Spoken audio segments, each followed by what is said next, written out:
Dernier Classico, qu'est-ce que ça t'inspire comme sentiment? Beaucoup de souvenirs. Ça m'a rappelé le premier que j'avais joué ici. Puis voilà, des classicos, c'est toujours intéressant, c'est toujours captivant. Maintenant, on a le retour du public, donc on va essayer de décrocher la victoire pour décrocher le maintien déjà dans un premier temps. Et puis voilà, toujours cette obligation de gagner contre Limoges. Il y a la même excitation, tu parles du premier, il y a la même excitation que pour le premier? Oui, comme toujours, oui. C'est dommage cette année qu'on n'ait pas eu de public au match aller et là au match retour qu'on n'ait pas beaucoup de spectateurs. Mais bon, l'excitation reste la même et voilà, je pense que l'entraînement d'hier, la nervosité qu'il y avait au match d'hier prouve que ça sera un match important contre Limoges et qu'il faudra gagner absolument.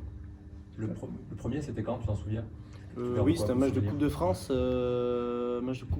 avec Fred Moncade. Je me rappelle, on était sur le terrain, on avait fait une zone pour revenir, on ne perdait pas beaucoup. Mais il me semble que c'était un match de Coupe de France comme ça, je ne sais plus l'année.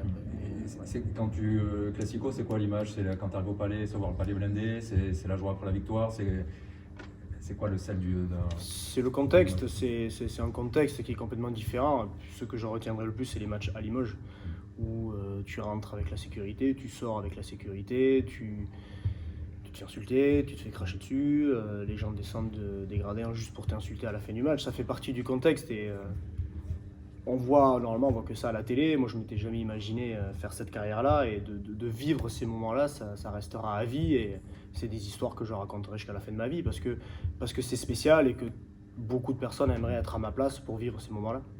Tu as joué tous les classiques, tu as tout connu dans les classicos, même un classico à huis clos, c'était comment à Limoges le match? Nul.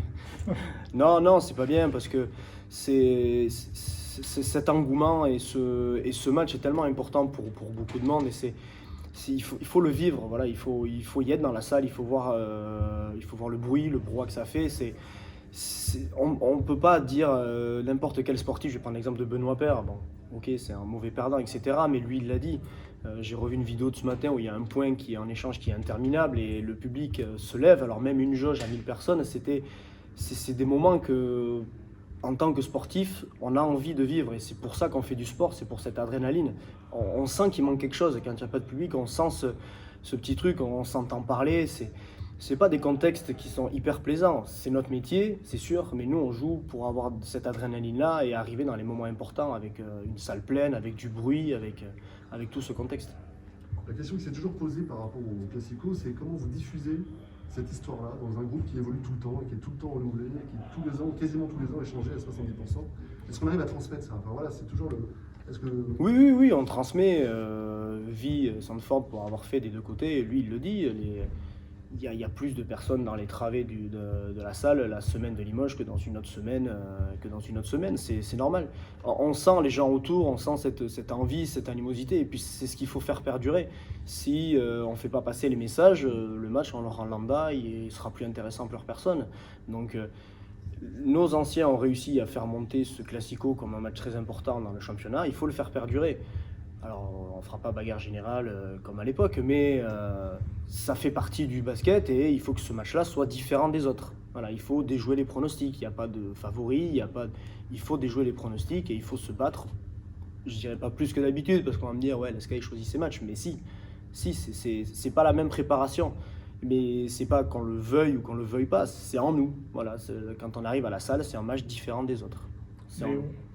Léo est parti, tu vas partir, les supporters limoges vont se sentir un peu orphelins. Oui, ils vont s'ennuyer. Mais ils ont que ça, donc au bout d'un moment, c'est sûr. Après, ça fait partie, enfin, j'espère qu'ils prennent ça aussi pour du sport et qu'ils prennent pas trop ça en réalité, même si bon, certains ne me lâcheront jamais sur les réseaux sociaux. Mais ce contexte-là, je pense que autant Léo que moi, on peut être fiers de ça. C'est sûr que se faire insulter, c'est jamais intéressant pour personne, mais dans un contexte d'un match, moi je peux pas rêver mieux comme match. C'est des matchs importants, c'est des matchs où tout le monde a envie de gagner et puis cette satisfaction de gagner à Beaublanc, c'est quelque chose que je garderai toute ma vie, c'est sûr. Qui tu veux pour reprendre le flambeau, justement? Ah, je sais pas, ils vont trouver. Vous inquiétez pas, ils vont trouver. Ils vont trouver, ils ont toujours trouvé dans toutes les équipes, il y en aura toujours. J'espère que cette tradition va perdurer un moment et puis voilà, tant mieux, j'ai fait mon chemin comme ça, et puis j'espère qu'il y aura d'autres qui vont se révéler et qui vont reprendre ce flambeau. Mais toi, à l'élan, tu vois quelqu'un ou pas? Ici dans le groupe. Bah, là, pour l'instant, non. Après, on ne sait pas ce qui va arriver l'année prochaine, mais il y a des joueurs qui même ne sont pas du cru, sont capables d'avoir cet aspect-là. J'imagine même pas Antoine Eto'o sous le maillot de l'élan un jour. Enfin, voilà, lui a toujours dit qu'il voulait jouer à Pau, mais vous imaginez, lui, à Beaublanc, avec son maillot, la fierté que lui il peut porter et ce qui s'est déjà passé pour lui à Beaublanc, c'est des joueurs comme ça dont on a besoin et qui vont faire perdurer justement ce truc-là. Après, à Limoges, il n'y a jamais eu non plus de joueurs qui ont fait perdurer cet esprit-là, mais les supporters de Limoges donnent tellement d'importance à ce match-là, à certaines personnes, que forcément, on ne peut que le faire revivre. Justement, comment tu expliques que toi, en ayant toujours eu, en étant role-player, en sortant du banc, peu de minutes ou un peu plus, mais comme Léo d'ailleurs, que tu sois comme ça rentré dans l'esprit des supporters et que tu resteras dans le panthéon des joueurs les plus détestés. Quand tu y allais avec le Valois ou Champ-Laurens, tu te faisais siffler aussi. Bon, j'imagine que c'est une fierté, mais comment tu expliques avoir focalisé toute cette haine? Après, il n'y a pas que Limoges non plus qui me siffle. Je suis reparti à Nanterre, les joueurs ils sont revenus, ils me disent mais pourquoi il te siffle? Justin, quand je l'ai remplacé, il a cru que c'était pour lui, qu'il avait fait un truc. C'est comme ça, malheureusement, enfin malheureusement ou heureusement. Moi j'ai toujours aimé cette animosité, j'ai toujours été un peu provocateur, j'ai un jeu où j'ai toujours provoqué l'adversaire pour le faire déjouer. Il y a des matchs, j'étais missionné en défense pour faire craquer le mec en face. Ça fait partie du jeu et des rôles comme ça, on en a besoin dans toutes les équipes. Les jours où on gagne, on se dit bah oui, tant mieux. Mais les jours où on perd, on se dit ouais, voilà, il nous manque un joueur pour amener un peu plus d'agressivité. Et c'est ça qui a fait ma caractéristique aussi. C'est pas mon physique, c'est pas ma vitesse, je suis pas prédestiné à faire une longue carrière en proie, mais si j'avais pas eu ce caractère-là, peut-être que j'aurais jamais fait carrière. Mais là, tout près du maintien, tu lui as dit tu vas quitter la proie, ça aurait été un déchirement de le quitter sur une descente. Oui, surtout dans une année comme ça, où on fait que 75% des matchs sans public, on fait 11 défaites d'affilée. C'est un contexte vraiment très dur à accepter. Donc je pense que Eric nous fait énormément de bien, et avec d'autres joueurs aussi. Là, on a un effectif de 11 qui est vraiment solide, et j'aurais aimé avoir ce groupe-là plus tôt dans la saison pour justement pas se faire peur et peut-être se faire plaisir et peut-être autre chose. On ne sait pas comment ça serait passé, mais au moins rivaliser plus longtemps et plus souvent contre les grosses équipes. Là, en ce moment, tu joues peu, voire pas du tout sur certains matchs. Mais j'ai remarqué notamment à Cholet, parce qu'on était à côté du banc, tu as quand même un rôle vachement important pendant le match, tu parles beaucoup au coach, aux joueurs.